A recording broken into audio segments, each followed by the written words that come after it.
천 번을 불러도 내 눈에는 눈물이 멈추지 않는 것은 십자가의 그 사랑 나를 살리려 하늘 보자 버리가.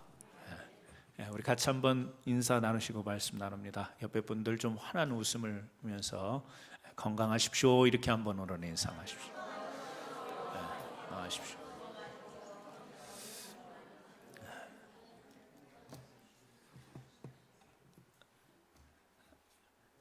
스티븐 솔로몬이라는 사람이 물의 세계사라는 책을 썼어요.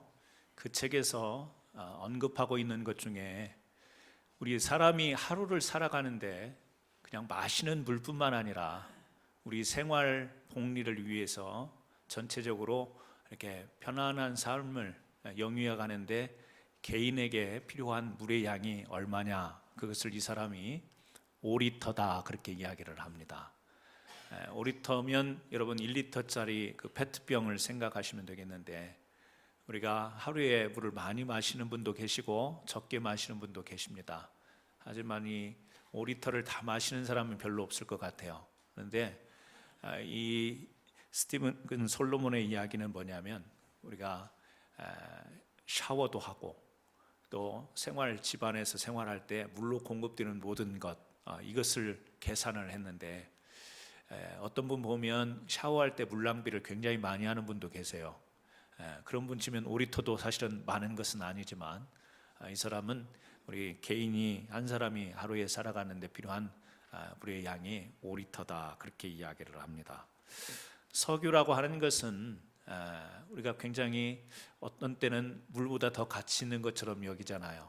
하지만 다른 연료로 대체 가능한 에너지 자원이지만, 물이라고 하는 것은 다른 것으로 대체할 수 없는, 사실 이 가스나 석유나 이런 것보다 훨씬 더 소중한 것이 물이라는 사실, 그러면서도 우리는 그것을 잘 인식하지 못하고 살아간다라는 거죠. 소중한 물이지만 어떤 때는 우리가 이런 물을 잘 관리함으로 인해서 사람이 더 풍성한 이 문명의 삶을 살아가기도 하고, 때로는 그 물이라고 하는 것이 아주 필요한 것이긴 하지만 어떤 때는 폭우가 쏟아지고 어떤 때는 홍수가 나서 물 자체가 우리에게 재앙이 되기도 한다라는 거죠. 그래서 물이라고 하는 것이 우리에게 유익한 것이고 꼭 필요한 것이지만 어떤 때는 재앙으로 다가오고 우리에게 위협으로도 다가오는 것인데, 그것을 어떻게 관리를 잘 하느냐에 따라서 더 수준 있는 문명의 삶을 사느냐 아니면 이 문명의 아래에서 사느냐, 이것이 결정된다 이렇게 이야기를 합니다. 다시 말하면 물이라고 하는 것, 필요한 것이면서도 재앙적인 요소가 있는데 어떤 관리를 하느냐에 따라서 우리가 어떤 질의 삶을 사느냐, 이런 이야기를 하는 거죠. 우리가 사람이 살다 보면 그렇습니다. 마냥 좋은 것 같아도 그 좋은 것이 우리에게 해를 가져다 주고 때로는 재앙과 같은 것이 될 수도 있는 거죠. 오늘 본문 말씀에 보면 우리가 잘 아는 다윗이 등장을 합니다. 다윗은 어떤 사람이었어요? 하나님께서 일찍부터 불러서 기름 부으시고 그를 왕으로, 이스라엘의 왕으로 삼으십니다. 하지만 우리가 잘 알고 있는 것처럼 하나님이 일찍이 불러서 이 다윗에게 기름 부어서 왕으로 삼겠다고 했지만, 여러분 그 왕으로 삼으신 그것 때문에 다윗은 한동안 엄청난 재앙과 같은 삶을 살게 돼요. 왜 그렇죠? 사울이라고 하는 왕이 시기를 합니다. 질투를 해요. 그래서 다윗이 하나님께 기름 부음을 받고 왕으로 선택을 받은 것은 너무 그에게는 귀한 것이에요. 그 개인에게만 귀한 게 아니고 이스라엘 민족 전체에게 귀한 것이었어요. 하나님이 보실 때는 다윗에게 왕권을 맡기는 것이 꼭 필요한 일이었어요. 그런데 이게 그 자기가 기름 부음 받고 하나님께 왕으로 선택받았다는 것이 자기의 생명에 위협이 될 거라고는 생각지 않았을 거예요. 그런데 이게 재앙과 같은 위협으로 다가오는 것이죠. 그럼에도 오늘 말씀에 보니까 어떤 말씀이 있냐면, 다윗이 점점 강성해졌다라고 성경은 그렇게 이야기를 합니다. 물론 명확하게 답은 나와 있습니다. 어떤 답이냐면 하나님께서 이 다윗과 함께 하셨기 때문에 다윗은 강성해질 수 있는 거예요. 그래서 우리가 읽은 10절 말씀, 만군의 하나님 여호와께서 함께 계시니 다윗이 점점 강성하여 가니라. 이 다윗이라는 사람이 강성해 갔다 이렇게 설명을 하는데 그 앞에 정답은 나와 있습니다. 하나님이 함께 하셨기 때문에. 그런데 이 다윗은 어떤 관리를 하면서 사울은 분명히 이 다윗을 죽이려 합니다. 쫓아다닙니다. 어떻게든 그를 멸하려고 합니다. 하나님으로부터는 기름 부음을 받고 이 왕 이스라엘의 통치자로 부름을 받았습니다. 그 하나님의 축복과 그리고 세상의 위협을 어떻게 관리를 했기에 이는 점점 더 강성해졌는가, 그것을 오늘 말씀에서 좀 간단히 생각해 보려고 해요. 첫 번째는 우리가 잘 아는 대로 다윗은 생명을 소중히 여기는 사람이었다라고 하는 거죠. 생명을 소중히 여기는. 그러면 아니 세상에 생명을 소중히 여기지 않는 사람이 있을까요? 자기 생명은 소중하게 생각합니다. 그런데 다른 사람의 생명은 자기 생명만큼 그렇게 중요히 여기지 않죠. 오늘 우리가 사무엘상 앞부분에서 계속 강조되는 부분이 있는데 그것이 이 사울에게 쫓기는 다윗의 모습이었어요. 그런데 반전이 순간순간 나옵니다. 뭐냐면 다윗이 사울을 죽일 수 있는 어떤 기회가 오는 때가 있어요. 쫓겨다니지만 위기 가운데 있었지만 그런데 역전의 상황이 와서 이 다윗이 사울을 죽일 수 있는 상황이 생겼던 거죠. 그때 사무엘상 26장 24절에도 나오는데 다윗이 죽일 수 있는 상황에서 죽이지 않습니다. 그리고 이런 이야기를 해요. 오늘 왕의 생명을 내가 중히 여긴 것 같이. 다윗이 지금 사울을 죽일 수 있는 상황인데 내가 왕의 생명을 중히 여긴 것 같이 내 생명을 여호와께서 중히 여기셔서 모든 환난에서 나를 구하여 되시기를 바라나이다. 자기가 지금 죽일 수 있는 찬스가 되긴 했지만 자기는 어떤 상황이라고 인식을 하면 나는 환난 가운데 있다. 왜요? 내가 왜 이런 쫓김을 당하고 왜 내가 이렇게 사울에게 죽임을 당하는 이렇게 이 도망자의 인생을 살아야 되는가? 환난 가운데 있는데 그 가운데서 내게 기회가 왔지만 나는 당신의 생명을 함부로 하지 않겠다. 그로 인해서 하나님으로부터 내 생명도 온전하게 보존되기를 원한다. 이것이 하나님이 주신 말씀이기도 하지만 이 다윗의 마음 가운데, 물론 다윗은 큰 전쟁들을 많이 합니다. 그래서 적들을 진멸하고 많은 사상자가 일어났겠죠. 그런데 성경에서 부각되는 한 모습 속에 다윗이 그렇게 사륙하고 멸망하는 것에 마음이 편한 사람이 아니죠. 여기 드러나는 것처럼 생명을 중히 여기는 마음이 있었던 거예요. 자, 우리가 이 다윗이 지금 사무엘상에서만 그러는 것이 아니라 오늘 우리가 본문 배경에서도 그렇습니다. 우리가 읽진 않았지만 여러분 5장 1절을 한번 보시기 바랍니다. 5장 1절에 같이 한번 읽겠습니다. 이스라엘 모든 지파가 헤브론에 이르러 다윗에게 나와 이르되 보소서 우리는 왕의 한 고륙이니이다. 자, 이스라엘에 지파들이 있었습니다. 이제 다윗이 왕이 되어요. 그런데 그 많은 사람들이 나와서 이 다윗 앞에 뭐라고 지금 환대하며 고백하냐면 우리는 왕의 한 고륙이다. 한 몸이다. 우리는 당신의 뼈다. 지금 그런 이야기를 해요.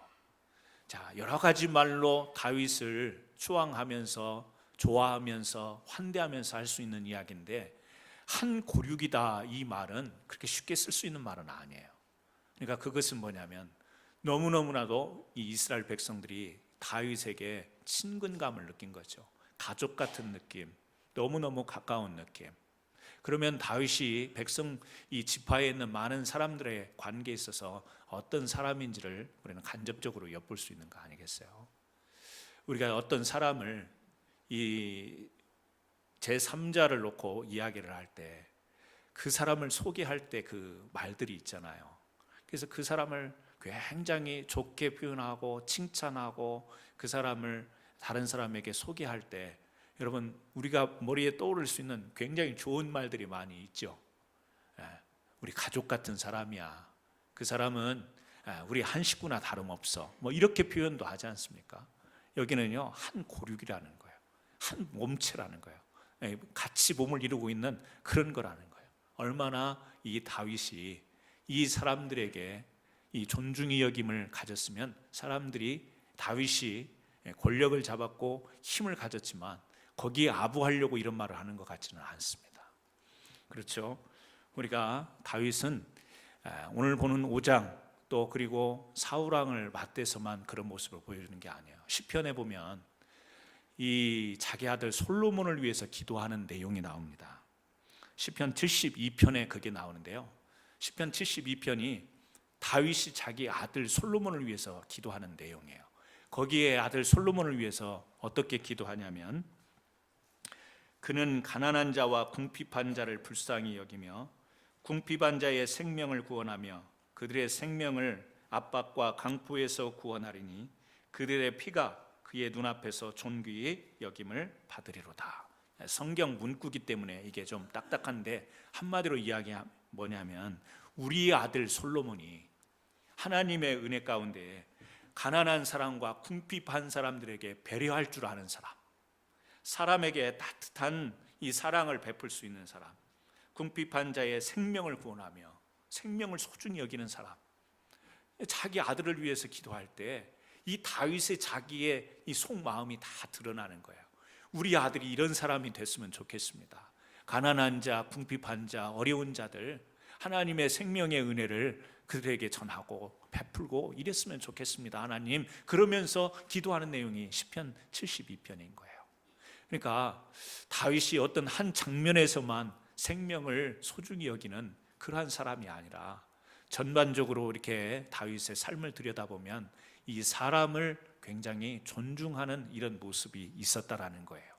생명을 존중하는 이 사울과의 관계 속에서 생명이라는 단어를 사용하지만 그것은 뭐냐면 나를 존중히 여길 수 있는 게 사람의 누구나 자연스러운 그런 마음이에요. 하지만 다른 사람을 존중히 여길 수 있는 것은 이것은 그렇게 또 쉬운 일은 아니라는 거. 그런데 다윗이 점점 하나님 앞에 강성한 자가 되었다. 하나님이 함께 하셨는데 이 다윗의 그 마음 가운데는 그런 부분이 있었다라는 거. 사람이요, 우리가 좀 강한 면들이 있습니다.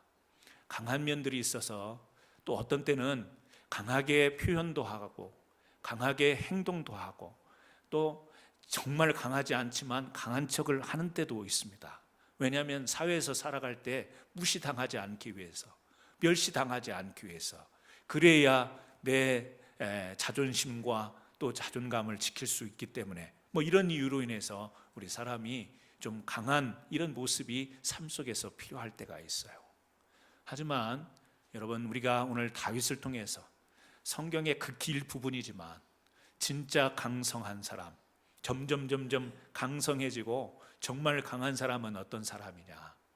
여러분, 우리가 강한 척 하는 게 강한 게 아니라 오히려 오늘 여기 나와 있는 것처럼 사람을 존중히 여기며 섬기며 낮아지며 겸손한 것이 우리가 강한 것임을 이미 성경 전체 속에서 우리가 깨닫는 바이잖아요. 그래서 우리가 예수님께서도 지극히 작은 자에게 한 것이 곧 내게 한 것이다. 작은 자, 어려운 자, 불쌍한 자, 병든 자, 구약 성경에는 고아와 갑으로 표현되는 약자들에 대해서 함부로 하지 않을 것을 성경은 늘 언급하고 있는 거예요.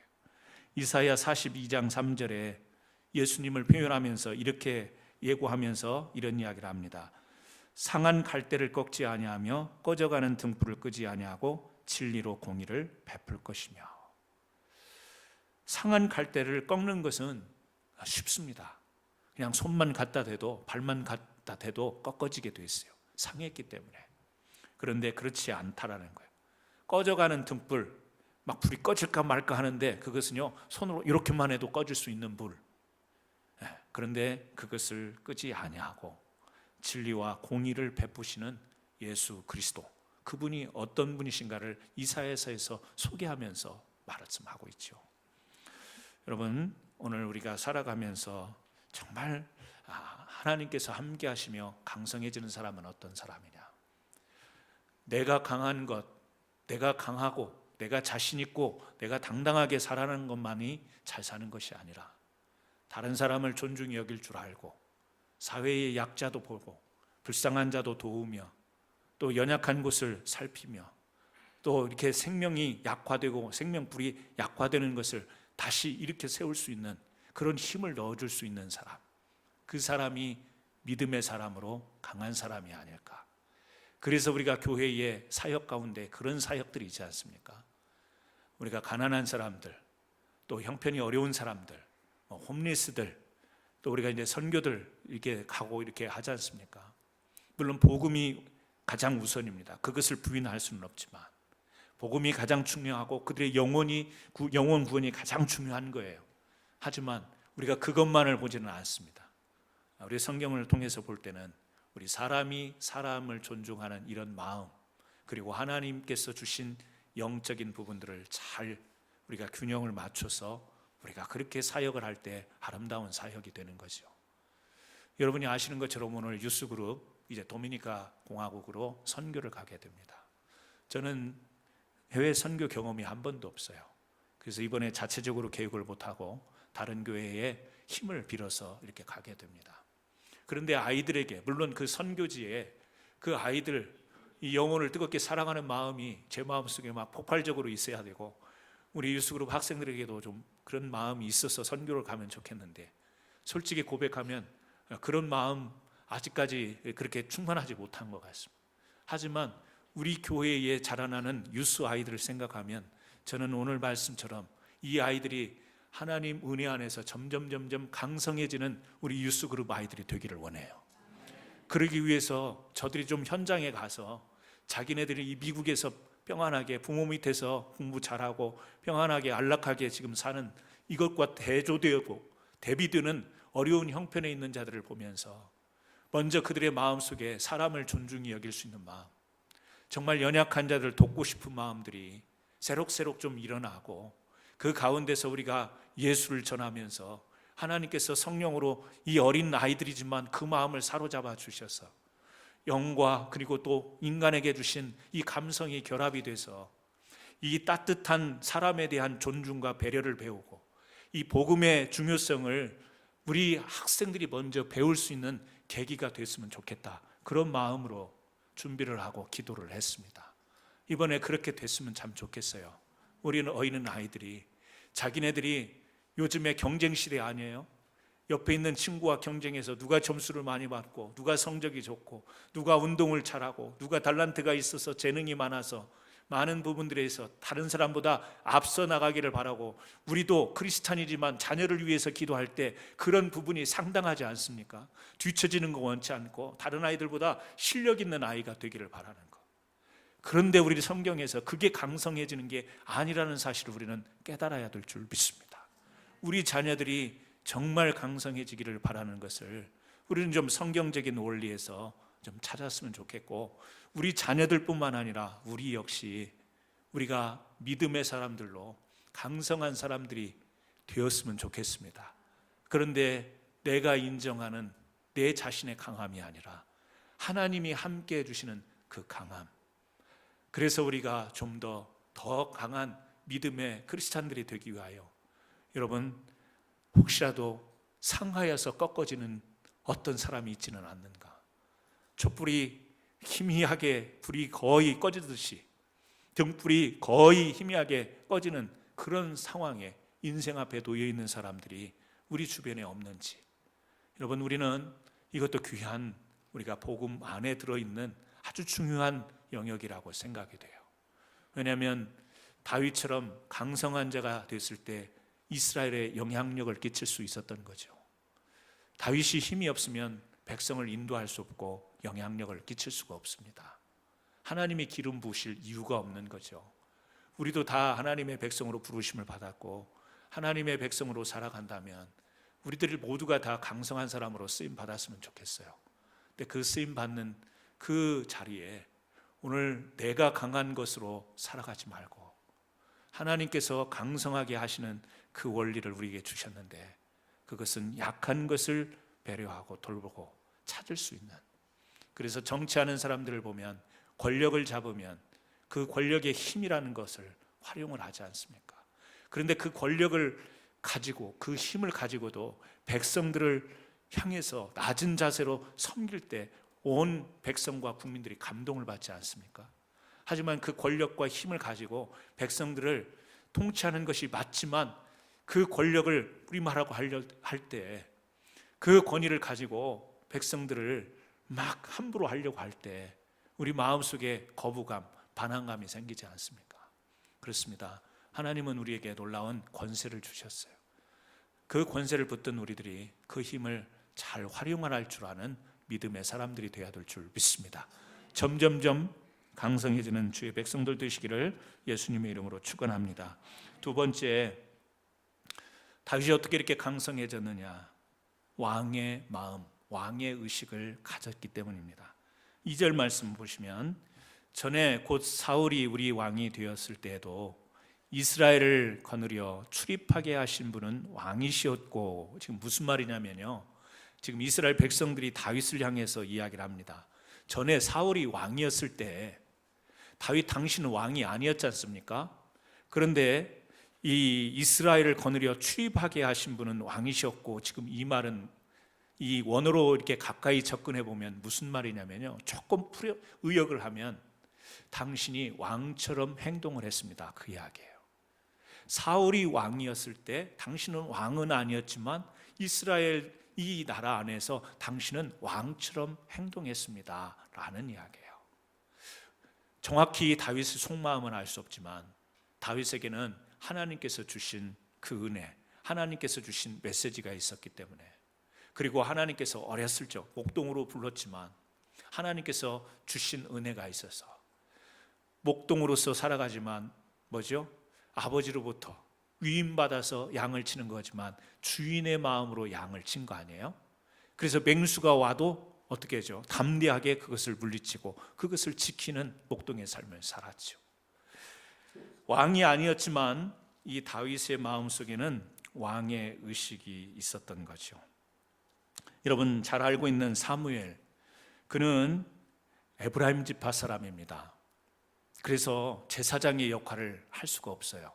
하지만 그는 성전 가까이 있었고 항상 하나님 말씀의 교회 옆에 살았던 사람이에요. 자기가 지파로는 레위 지파는 아니었어요. 하지만 마음속으로는 하나님의 말씀을 붙드는 이 지파의 의식을 가지고 하나님 앞에 헌신되게 살았던 거죠. 베드로전서 2장 9절에 보면 너무 유명한 말씀 있죠. 우리가 우리를 정의할 수 있는, 우리의 정체성을 붙잡을 수 있는 말씀이 있어요. 무슨 말씀이냐면, 오직 너희는 택하신 족속이요 왕 같은 제사장들이요 거룩한 나라요 그의 소유된 백성이니. 여러분 이 말씀 우리가 늘 기억하잖아요. 저는 힘들 때, 저는 뭔가 소망이 생길 때 항상 이 말씀을 붙듭니다. 그 중에도 한 가지만 들자면 왕 같은 제사장, 이것이 오늘 우리 믿음의 사람들에게 주어진 별칭이요 우리의 정체성을 분명히 해주는 말씀이에요. 여러분 왕 같은 제사장, 우리는 성경을 알기 때문에 왕, 제사장 그러면 벌써 구약으로 이렇게 옮겨가서 머리가 복잡해지기 시작합니다.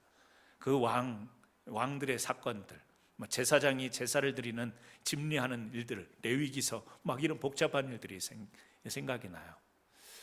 왕 같은 제사장, 여러분 왕 같은 제사장, 저는 여러분이 현실적으로 이 감각이 와 닿지 않는다 할지라도 다시 한번 이 절대적인 왕 같은 제사장의 의식을 갖기를 주의 이름으로 축원합니다.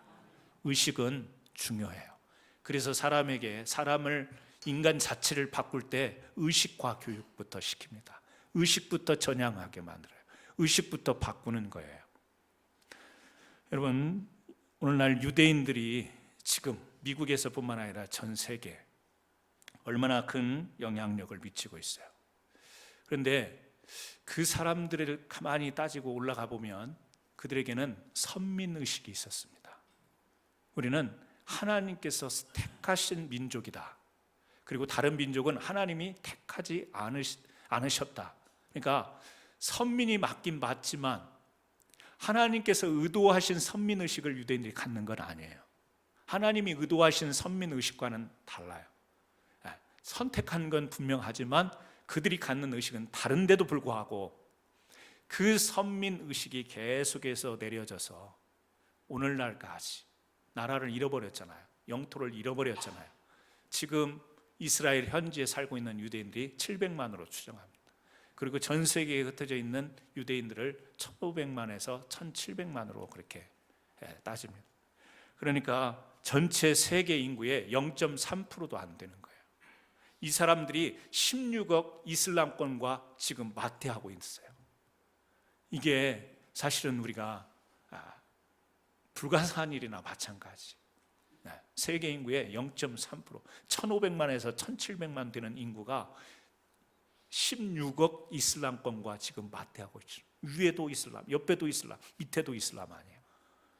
그렇게 버티고 있는 것이 물론 하나님께서 특별한 이유와 목적이 있을 겁니다. 그 민족을 들어서 이 세상에 하나님의 그 복음을 전하기 위해서 하나님이 사용하시는 도구이겠지만 자기네들 자체는 그 선민의식 이게 굉장히 강한 것. 미국에 여러분 미국 내 유대인이 3% 미만이라고 합니다.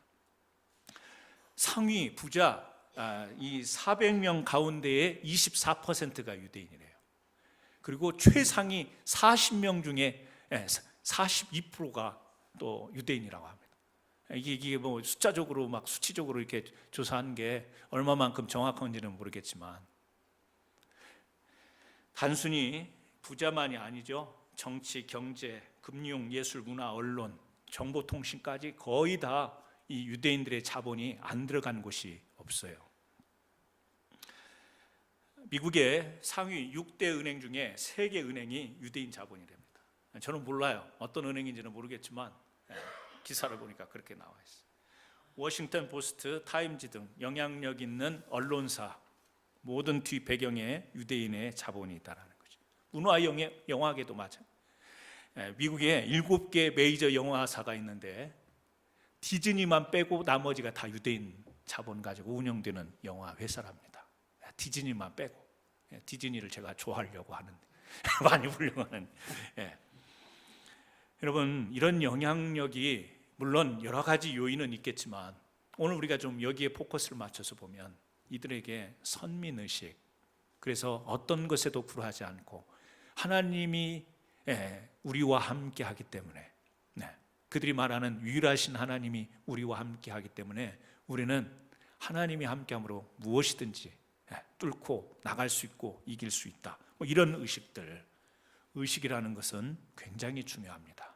단적으로 하나의 유대인의 예를 봤습니다만 오늘 우리가 왕 같은 제사장의 의식이 우리 믿음의 사람들에게 있어야 됩니다. 왜냐하면 단순히 정신 개조하자라는 이야기가 아니에요.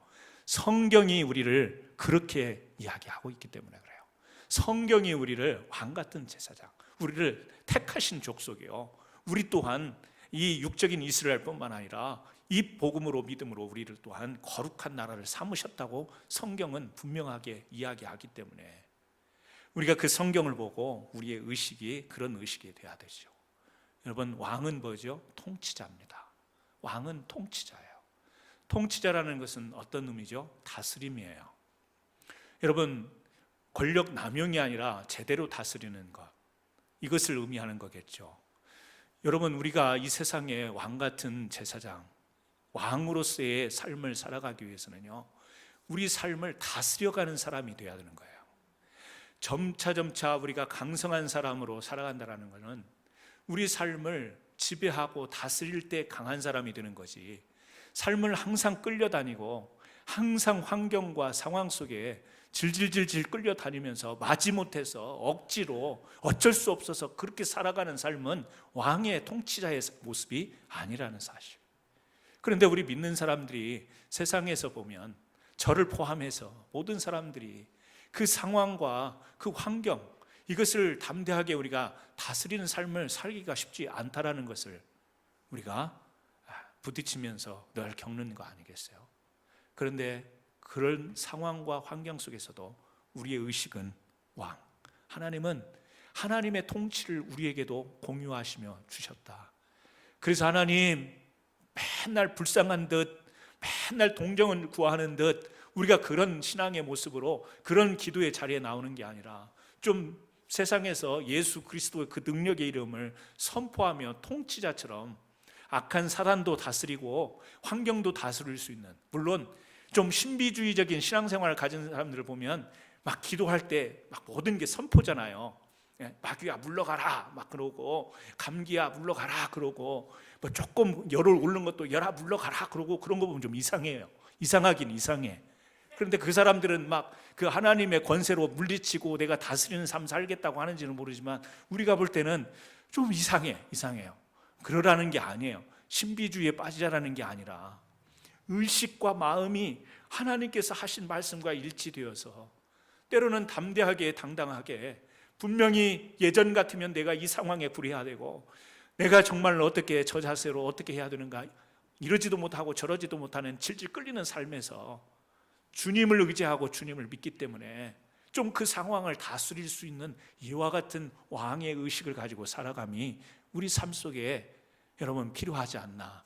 그런 삶이 우리가 쌓아지면 우리가 점점 다윗과 같이 강성한 자의 삶을 살 수 있다고 생각이 됩니다. 여러분, 기도를 똑같은 기도를 하는데요, 어떤 사람은 비굴하게 기도하는 사람이 있어요. 어떤 사람은요 정말 주님을 의지하지만 주님이 주시는 믿음 때문에 담대하게 기도하는 사람이 있어요. 왕 같은 제사장이라고 할 때 오늘 성경이 우리에게 그러잖아요. 히브리서 10장 19절에 그러므로 형제들아 우리가 예수의 피를 힘입어 성소에 들어가 담력을 얻었나니 그랬어요. 우리가 그냥 담대하자, 마음을 강하게 먹자, 내 의지를 강하게 하자 이게 아니고 우리가 예수의 피를 힘입어 성소에 들어갈 담력을 하나니. 그러니까 우리에게 특권이 있지만, 여러분 왕의 특권도 있지만 왕 같은 제사장이라고 하는 특권이 뭐냐면 성소에 나가는 담력을 얻는 거예요. 제사장은 다른 사람이 못하는 일을 하는데 그게 성소에 나가서 하나님께 백성의 죄를 고백하고 하나님의 임재를 기다리며 하나님의 능력을 받는 게 제사장. 그래서 쭈삣쭈삣 나가면 안 돼요. 어설프게 나가면 안 되고 그 성소 안에서 하나님이 주신 규율대로 절제에 따라서 정확하게 담대하게 나가야 돼요.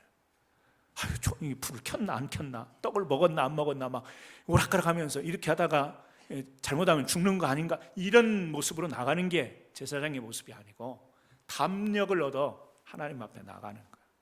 그러니까 왕 같은 제사장의 의미를 여러분 잘 아세요. 믿음으로 나를 컨트롤하고 믿음으로 내 환경과 상황을 다스려 갈 수 있는 사람, 그리고 정말 우리의 삶 속에 그런 문제들이 없을 수는 없기 때문에 우리가 하나님 앞에 나아가 예배하고 하나님께 구하고 이런 것을 주저하지 않는 사람. 교회 가서 기도하면 하나님이 들어주실까?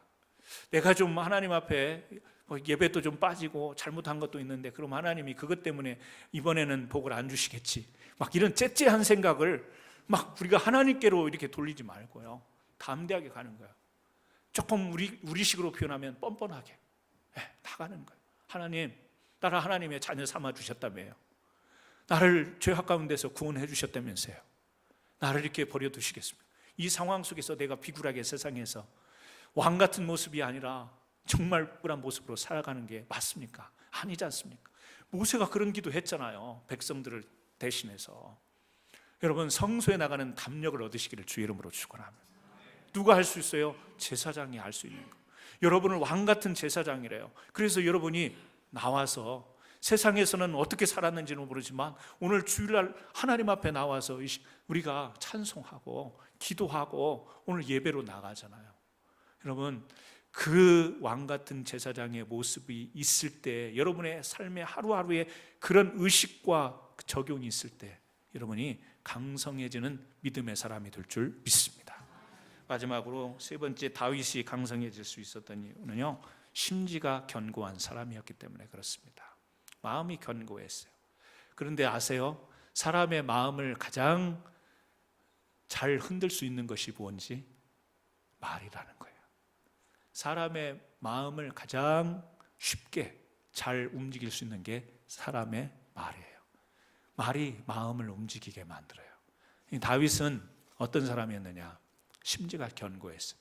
그 말을 이런 식으로 대비해 보면 말에 흔들리는 사람이 아니었다. 지금 그런 이야기입니다. 여러분, 여기 오늘 6절 말씀을 보십시오. 6절 말씀을 우리가 좀 졸리신 분도 계시죠? 같이 읽겠습니다. 졸리신 분은 큰 소리 내서 졸린 티를 내세요. 같이 한번 읽습니다. 시작. 왕과 그의 부하들이 예루살렘으로 가서 그 땅 주민 여부스 사람을 치려하며 그 사람들이 다윗에게 이르되 네가 결코 이리로 들어오지 못하리라. 맹인과 다리 저는 자라도 너를 물리치리라 하니 그들 생각에는 다윗이 이리로 들어오지 못하리라 함이라. 여러분, 우스의 뒤를 이은 여호수아가 여리고성 아이성을 치고 남쪽으로 갔다 북쪽으로 갔다가 가나안을 점령을 하는데 이곳 예루살렘은 여호수아도 점령을 못했어요. 이곳은 이 지형 자체가 독특합니다. 해발 700m 이상이 되고 이 지형 자체가 굉장히 독특한 지역이고 또 여기에는 누가 있냐면 여부스 사람들이 있었어요. 그래서 강하고 담대한 여호수아도 이 예루살렘을 점령을 못한 곳이었어요. 그리고 아직까지도 거기에 여부스 사람이 살고 있어요. 다윗이 이곳을 지금 향해 가는 거예요. 이 예루살렘을 향해 나가는 거예요. 그랬더니 그 여부스 사람들이 다윗에게 뭐라고 이야기를 하죠? 다윗, 네가 아무리 이곳을 쳐들어온다 해도 너는 이곳 못 들어와. 그러면서 뭐라고 이야기하죠? 뭐라고 무시하죠? 우리 중에 맹인과 다리 저는 사람이 있을지라도, 맹인과 앞을 못 보는 사람이나 좀 지체 부자의 의자가 있어도 너 같은 거 그냥 물리칠 수 있어. 다윗, 너는 여기 절대 못 들어와. 지금 그런 이야기예요. 엄청 무시하죠. 근데 아마 겁을 먹고 있었던 것 같아요. 막 무시하는 뒤에는 여부스 사람이 겁을 먹고 있었지 않았을까. 그런데 다른 이야기가 나오지 않고요, 7절에 이렇게 나와요. 다윗이 시온 산성을 빼앗으니 이는 다윗 성이더라. 6절과 7절이요 어떻게 대비가 됩니까? 다른 이야기가 없어요. 다윗이 그래? 해볼까? 내가 정말 그런 사람인 줄 알아? 이런 이야기가 없어요. 무슨 이야기로 성경은 설명을 하냐면 그곳이 다윗 성이 되었다, 이렇게 이야기를 해요. 다윗이 그런 이야기를 들었을 때 어떻게 생각했을까요? 듣지 않은 거죠. 듣지 않은 거예요.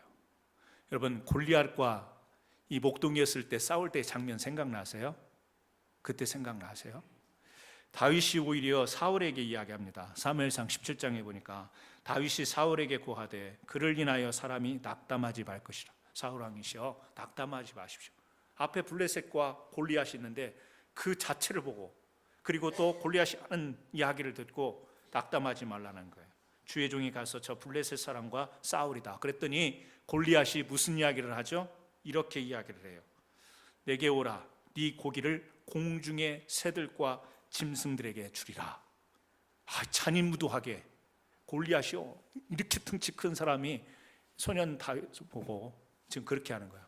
너를 그냥 날려버려가지고 짐승의 밥이 되게 할 거다. 얼마나 살벌해요. 물론 우리 한국말 중에 더 심한 말도 있긴 하지만 더 심한 말도 있죠. 우리 한국 문화 속에도 욕이라는 게 참 살벌한 욕이 많아요. 그죠? 그러니까 그냥 가만두지 않겠다, 저리 비켜라, 이런 이야기가 아니에요. 그냥 너는 그냥 아주 상무시하는 거죠. 그런데 다윗이 어떻게 나갔죠? 너는 칼과 창으로 단창으로 내게 나가니까 와. 나는 만군의 여호와 이름 곧 네가 모욕하는 이스라엘 군대 하나님의 이름으로 나간다. 그러면서요, 골리앗이 했던 말을 듣지 않아. 그리고 자기 의식 속에 있는 하나님을 생각하며 담대하게 나가요. 여러분, 성경에도 보면 그런 사람 부류들이 나옵니다. 다른 사람들의 말에 흔들리지 않는. 그래서 바로 왕 앞에 있던 히브리 산파들이 있었잖아요. 다 유대의 이 사내 아이들을 죽이라 그랬는데 듣지 않습니다. 그리고 살려내지요. 방주를 칠 때 조롱하고 비웃는 자들을 향해서 침묵한 것 같고 아무 항변하지 않은 것 같은데 그들의 그 조롱의 소리를 듣지 않았던 노아를 우리는 성경에서 기억합니다. 여리고 사건 생각해 보세요. 물론 주변에 사람들이 있었는지는 모르겠어요. 야, 그거 돈다고 무너지냐? 지금까지 역사 가운데 맴맴 돌아서 무너진 성이 있으면 나와보라고 해요. 이렇게 이야기할 수 있잖아요. 하지만 믿음으로 말씀에 순복하여 돌았습니다. 하나님의 역사는 세상에 수많은 소리들이 있을 수 있지만 그 이야기에 영향받지 않고 그대로 가는 것, 여기에 하나님의 순수한 역사가 있다는 사실을 기억하시기 바랍니다. 우리가 믿음 생활하다 보면 뒤로 물러서게 하는 말을 들을 때가 있습니다. 하나님으로부터 자꾸 마음이 멀어지도록 유혹하는 말도 있습니다. 우리로 하여금 평안하게 안주하는 그런 말들을 우리에게 조언으로 하는 경우도 있습니다. 또 심하게는 나를 정죄하는 말, 너 잘못됐어, 너 나빠, 이런 말을 듣기도 합니다. 여러분, 우리가 경청하는 것은 중요합니다. 사람이 자기 성장과 개발을 위해서는 많은 경청이 필요해요. 그러나 그것이 무조건 그렇지는 않습니다. 우리가 하나님 사람들이기 때문에 오늘 다윗과 같이 이렇게 하나님의 과업을, 하나님이 맡기신 사명을 붙들고 나갈 때에 방해하고 적대하고 조롱하는 소리는 다윗이 듣지를 않았어요. 저는 여러분들이 그런 분들이 되시기를 주의 이름으로 축원합니다. 사람이 살면서 얼마나 많은 이야기를 들어요. 듣는 것으로 그치지 않고 뭐가 우리의 마음이 흔들리지 않습니까? 마음이 괴롭지 않습니까? 마음이 포기하고 싶은 생각이 들고 마음이 치우치